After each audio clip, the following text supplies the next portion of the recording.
Hello, this is King's Ransom, and welcome to my inaugural Let's Play of Dark Souls. Dark Souls is one of my favorite games of all time, and I am going to be running through it. I'm hoping that you will join me for this journey. Alright, let's get started, shall we? So, here we go, jumping right into it, going to create a character. I kind of have a character type in mind. So, as we go through and create the character, a good portion of this does not have much impact on the rest of the game. So, here's all the different classes that we can start as. Warrior, Knight, Wanderer, Thief, Bandit, Hunter, Sorcerer, Pyromancer, Cleric, and Deprived. Now, these classes don't actually have any solid impact on the rest of the game. These classes basically dictate your starting stats and your starting equipment. So, for example, a Thief here will start with a really awesome set of gear, and they will start with a Master Key. And the Master Key will let them unlock certain doors that they would not otherwise have access to in the game. Whereas a Hunter will start with a bow and some arrows and a longsword. Pyromancer will be able to cast fire spells, pyromancies, and they start with a pretty cool looking hatchet. Cleric is what I'm going to go with. The Cleric will be able to cast some healing miracles. Miracles are kind of a faith-based class of spells. We'll talk about those more as we encounter them later in the game. There's also Deprived. All their stats start perfectly even, and they have no armor, just a wooden club and a wooden plank shield. It's a very interesting starting class. So I'm going to go with the Cleric here. Now we also get a gift, and gifts are just kind of extra items that we can start the game with. So there's a series of different things here. So, you know, binoculars, we can use these to zoom in and look at items that are far away. Black Firebomb is a grenade type item, a limited use item that we can throw. It'll do some pretty hefty fire damage, especially early in the game. You know, Tiny Being's Ring will let us recover HP slowly over time. I'm going to start with the Master Key, which is what the Thief starts with. The Master Key will let us, you know, open certain doors, and the best use for that early on in the game is some sequence breaking, where you can get to items earlier than most people usually would acquire them. Alright, continuing with the character customization here, I'm going to be a Thurland Cleric type of face. You can see all these other different options here, but Thurland Cleric seems fitting because we're going to play a faith-based character who's going to use divine or occult weapons. We'll talk about those as we get to them, of course. Hair, we'll go with braided, and color, I'm going to go with dark purple because why not? So, with that, we are ready to start the game. Now, I'm going to be skipping most of the cutscenes here. If you want to see the cutscenes, feel free to go pick up the game on your own. YouTube's having a bit of trouble with... Not a bit of trouble, but there's a bit of a controversy going on right now with some of the content ID matching, and a lot of people are complaining about them. There's a lot of abuse of the system right now. So, just not going to deal with that. Alright, so, kind of recapping what just happened in the story there. This is our character. You'll notice that we do not quite look the same as what we had picked out earlier. That is because we are undead. So, in this game, people are born and they're cursed with a dark mark that causes them to become undead and to slowly lose their sanity over time. So when people are undead in this world, they're locked up in an asylum like this one. So we start the game locked up in the asylum. In the opening cutscene, there's a hole up there that you can kind of see, an opening, and a mystery knight showed up and shoved a corpse down here. And that would be this corpse, which we are going to pillage, which has a key on it. So this key, very conveniently, will open our cell. And thus our journey begins. So we're going to try to escape from this asylum, and I am going to do my best to explain mechanics as we go. Obviously, this is a very in-depth game. There's a lot of depth and a lot of complexity here. I'm going to explain things best as I can while we go along. Some things are going to have to wait until we encounter them later. So, these little orange things on the ground that you see here, these are messages, and they can be from other players, or in this area in particular, they will be from the developer. So these little orange messages will teach us how to play the game. It's kind of our tutorial without a tutorial, right? They're all over the place. They're going to teach us new things as we go. So right stick controls the camera. You know, I am playing on the Xbox 360, so these are going to be Xbox 360 controls. Right bumper to attack. So I will attack. I do have something that I'm attacking with, so we're going to change tack and take a look at that real quick. So this is my inventory. This is what I have equipped at the moment. Your right hand here, you can see I have a straight sword hilt, which we can look at. Not a very spectacular weapon. You can see I have nothing in my left hand here. I don't have any consumables. I don't have any arrows or crossbow bolts. No rings. I do have some basic armor equipped here. So I have a holy robe, holy trousers, and some traveling gloves. Alright, let's get a move on here. So there's two different types of attacks in this game. There are the light attacks, and there are heavier attacks. Often slower, a larger opening as they attack, but do more damage. Now if you look up in the top left corner there, you'll see a couple of zeros, a red bar and a green bar. The zeros are our humanity counter. We will talk about that more later. The red bar is going to be our health, and the green bar is going to be our stamina. Now as we do attacks, and as we dodge out of the way, or as we block enemy attacks, that stamina bar is going to drain. And stamina is probably one of the most important aspects of the game, one of the most important statistics about your character that you can keep track of. Stamina will impact your ability to run, to dodge, to block attacks, to parry attacks, to attack enemies. So it's very, very important that we keep an eye on that. And it's going to be very important that we raise it as soon as we can later on in the game. So here's a bonfire. Bonfires are going to be very important. When you rest at them, you will recover all of your health. We'll get a health recovery item later, and that item will be replenished at these bonfires. These bonfires are also checkpoints, so that when we die, and I say when because it's inevitable, I will be dying, even though I am quite familiar with this game. It's bound to happen at some point. So when you die, you will respawn at these bonfires. There's much more you can do here. So when it says attune magic, so let's take a look at that. This is where you can assign different spells. So like I said, you know, there's no restriction in the game on using different types of spells. If we gain sorceries or pyromancies, we can equip those just as we can equip this heal spell, this healing miracle that I have right now. So we only have one miracle, one spell, and we only have one slot to equip it to, so there's not a lot of use to that at the moment. We will be revisiting that at some point in the future as I gain more spells. So progressing onwards,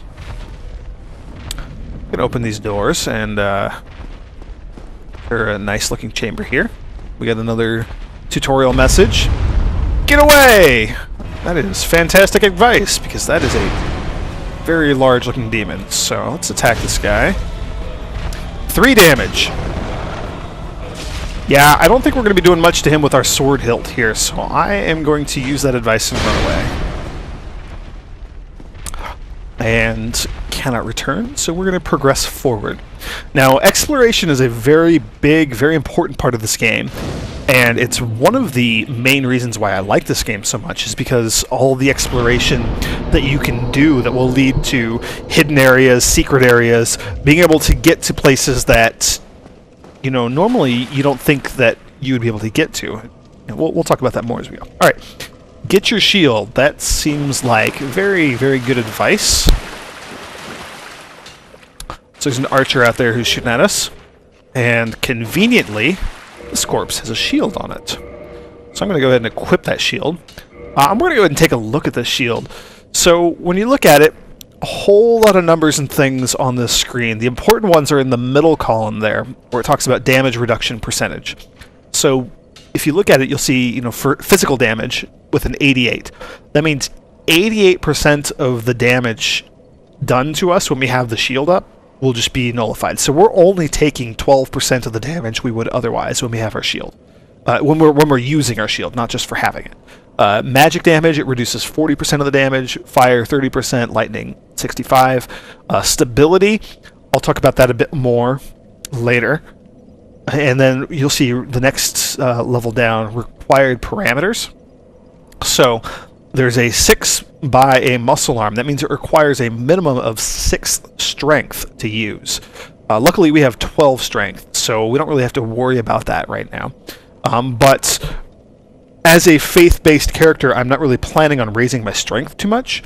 So we're not going to be able to use some of the heavier great shields, like the giant iron shields or the stone shields and things that we'll encounter later in the game.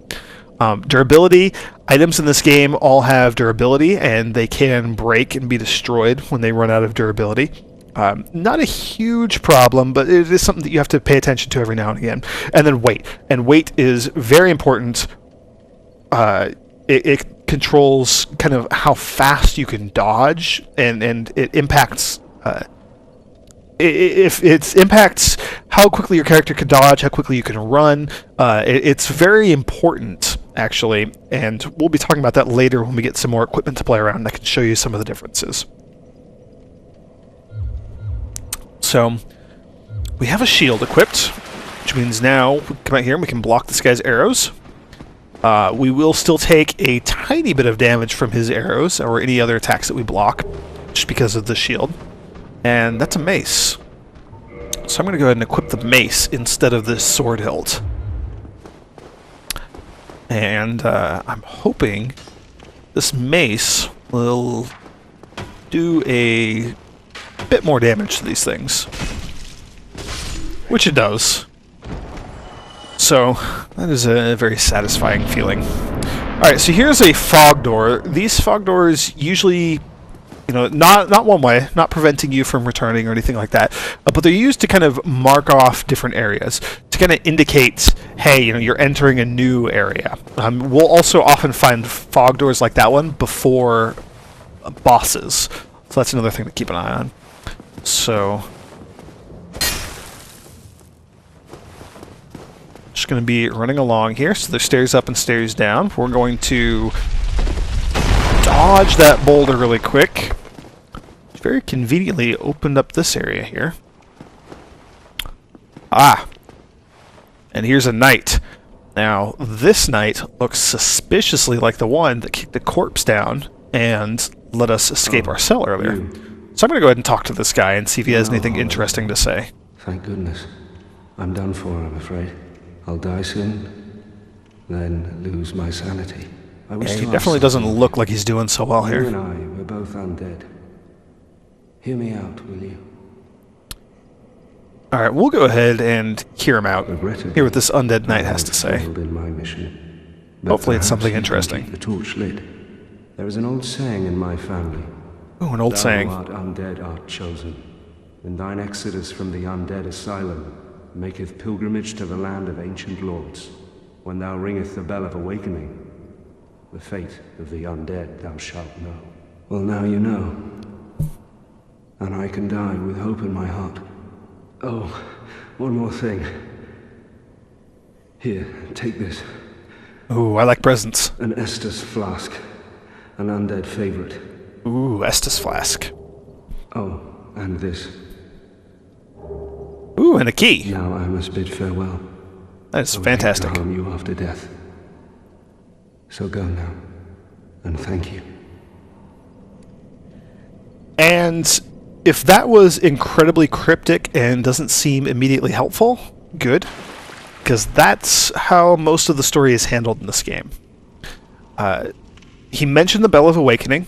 That is going to be very important, and in fact will kind of set us on our next objective once we escape from this place. And I use the term objective very loosely. So he gave us these Estus flasks. And that noise means that he just died. Just sad. Alright, so these Estus flasks are used for healing. So, they are the item I mentioned earlier. We can use them to recover, and we only have 5 of them. Now, they will refill at bonfires. But for now, we only have 5 of them. And there is a way to raise that later, but it is dependent on the bonfire that you rest at to refill them, and so on. So, those are going to be our healing items. They're going to be very, very important, along with our healing spell that we have, but we can't actually use yet. So, I'm going to press back up here. Now, you'll notice there's that door down there, and that was the bonfire we rested at earlier. And in fact, I could go through those double doors there, and we could go back and fight that Asylum demon, the giant guy with the big old hammer that we fought earlier. We could do that, but I would rather explore up here first. So, we have a key. The game is teaching us that we can wield our weapon with 2 hands for a bit of extra power. Teaching us some alternate attacks, how to do a kick attack, how to do a jump attack, things like that. Ooh, and here's an item. These white glowing things indicate items, so they're very important to find. Oh, and it's also very important to not let yourself get ambushed when you're looking at items. Alright. It's alright, we can take a couple hits. And there, I'm doing a backstab, which will do a bit more damage. Alright. I think we're safe for here. You may or may not have noticed earlier that when you are in these menus, the game doesn't actually pause. It can keep going and you can keep moving. So that's always something that you got to be aware of. Only ever go to the menu to equip items or to, look through your inventory. Only ever do this when you know that you're safe, or when you're in a safe area that enemies can't get to, because otherwise you will find yourself in a lot of trouble being attacked when you're in these menus. So I'm going to go ahead and equip this talisman. It's going to be my left hand, so we have 2 slots for each hand, so we can actually toggle between the items a little bit. So this talisman will actually let us cast miracles. So the talisman will let us cast... Whoops. Or I will just go ahead and use the Estus Flask. Well, it'll let us cast the healing spell that we start with as a cleric. So that's going to be useful, and you'll notice that the healing spell took a little bit of startup time. It takes a bit of time to cast, whereas the Estus Flask is generally pretty quick to drink. So we're going to try to use the healing spell in safer areas and save the Estus Flasks for when we're in trouble. Kind of a emergency backup heal. Alright. I'm going to read a few more of these. So, attack while falling for plunging attack. That's how to use miracles. Attack an enemy from behind for a critical hit. That's what we saw against the creature earlier. Use the left trigger when you have a shield equipped to do a parry. Pretty tough to do, but that will also enable you to do a critical hit. Like that. Just like a backstab. Does some pretty awesome damage, and we just bashed that guy's head in with a mace, which is pretty sweet. Alright, and we do not have a way to open that door and keep exploring. So I think we're going to go back here, and we're going to check out this fog wall. Now, if you remember earlier, I said these fog walls can also indicate that you're entering a boss's area. Guess what? That's our old friend down there. Going to hit him with a plunging attack, instantly take off half his health. Not something that you can take advantage of very often. And then I'm going to go ahead and proceed to beat the snot out of this guy, because I do not like this boss. He hits pretty darn hard. Yeah, he hits very hard. Okay. This is bad news. So... Now, if you remember earlier when I was looking at the stats for my shield, there was a stability rating that I did not really talk about. going to go ahead and just roll into that attack first. So the stability rating is used to determine what happens when you get hit with big attacks. So you'll notice that when he hit me there, I lost a huge amount of stamina, and I got knocked back pretty far. That is due to the low stability of the shield. And in that case, he just cut right through my shield, as he did right there.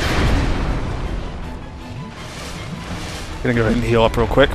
So stability is very, very important, and as you see, this shield is not really helpful here. So more often than not, you're going to run into creatures where, you know, especially as I'm playing this faith-based character who can't use really big, heavy equipment, I'm going to run into a lot of situations where using a shield is not terribly useful, and I'm going to want to focus more on dodging than not. So, alright, got some souls from that guy, some experience. I'm going to go ahead and continue along our journey here and see what's outside.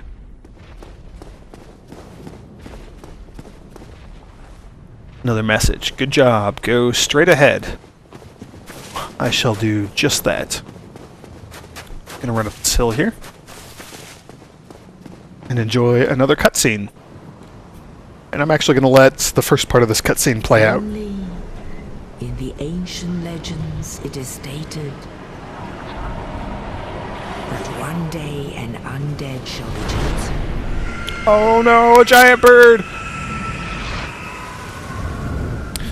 And game over. We just got eaten by a giant bird.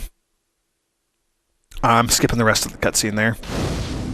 So, giant bird actually didn't eat us. He flew us over here to Firelink Shrine and dropped us off, which is actually very kind of him. So, we're going to be seeing a lot of Firelink Shrine here. It's a bit of a hub. And the game is telling us that we can level up at these bonfires. I am not going to level up just yet, though. I'm going to go ahead and rest, refill myself up to 5 heal spells, 10 Estus flasks, full health, all that. And I think this is a pretty good place to end the video. So, thank you for watching.